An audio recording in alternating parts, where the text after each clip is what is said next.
US President Donald Trump has just a few minutes ago, in fact, been speaking about why he still believes that this was the right decision to resettle white Afrikaner South Africans, even though the government here at home has said it's not true that they are being persecuted or targeted by killers. And of course, if you go back to February, right, that's when you'll find that executive order by US President Donald Trump, which, in part, Tembegile speaks about this, genocide, as he calls it, and at the same time saying that there are, of course, Afrikaners who are being, victim of their land being taken away from them, at the same time speaking as if this is a group that is being targeted. And we remember, of course, at the time, including even today, the country's president moving to try and quell those tensions, but at the same time dispel the myths. And we will cover all bases, as we've been saying. In fact, let's go straight now to the United States. Bring in another SABC correspondent, Sherwin Bryce-Pease, who's been monitoring those comments made by Donald Trump about this refugee resettlement plan. Sherwin, what's he been saying? Right, so he was doing a press conference on a number of issues, right? The US president is leaving the United States today on a 4-day trip to the Middle East. So he was taking questions on a number of topics. And one of the questions from a reporter, Tembegile, was why, in the context of the United States having halted its refugee program from war-torn and famine-stricken countries around the world, the reporter mentioned Sudan, he mentioned the Democratic Republic of Congo. Why, in that context, is the United States president allowing white Afrikaners into the country based on, a very debatable refugee status that they have been afforded here? And the president, I can just read you what he said, because they're being killed, he says, and we don't want to see people being killed. Now South Africa's leadership, he said, is coming to see me. He says he understands that this will be happening next week.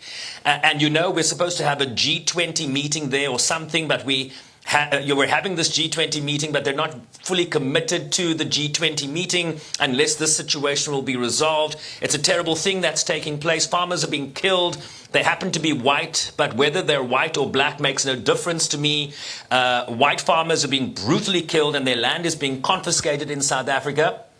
The latter part of that, of course, is not true. There is no legislative confiscation that is happening in South Africa. And South Africa, on the first part, of course, as we well know, white farmers are on occasion killed, but so are black people in South Africa. South Africa has a crime problem that is not, focused on white farmers, but on South Africa's population at large. Many people can put their hands up and talk about being victims of crime in South Africa. So this is not specific to whiteness in South Africa, and it's important for us to reiterate that. He also talks about how newspapers and the media and television media doesn't talk about this genocide. If it were the other way around, right? So if black farmers were being killed, essentially is what the president was saying here, we then as media would cover it. I don't care about race. I don't care about their color. I don't care about their height or their weight. I don't care about anything. I just know that what's happening is terrible. I have people who live in South Africa. They say it's a terrible situation taking place. So we've essentially extended citizenship to these people to escape that violence and come here. So certainly, I think what this speaks to the breaking news is that he's expecting a visit from South African leadership next week.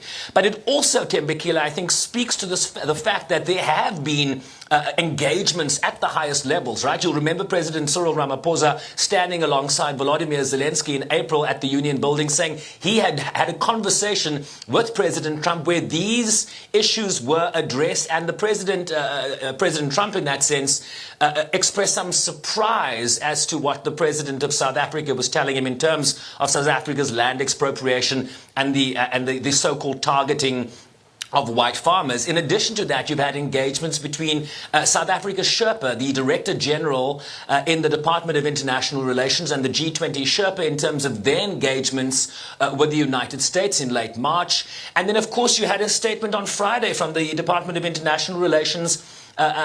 Once it became clear that this charter flight was going to be transporting Afrikaners to the United States, a direct call between the Deputy Minister of International Relations, Alvin Burtis, and the United States Deputy Secretary of State, Christopher Landau, where these issues were ventilated. What is complicated here is that the President of the United States' position is not shifting despite the engagements where these issues are being rectified, one imagines, at the very highest levels here. So he's not shifted on his genocide claim, which is erroneous.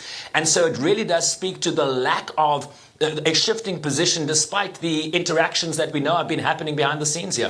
And Sharon, just lastly then, it is quite curious and it begs the question, in fact, what the point will be of the meeting that Trump says will happen in the coming days, possibly next week, when as early as today, President Cyril Ramaphosa was saying in Abidjan that he had a conversation with Trump and told him that these claims were being made by fringe groups who are opposed to transformation, yet Trump has still not been swayed. So what will be achieved at the next meeting next week?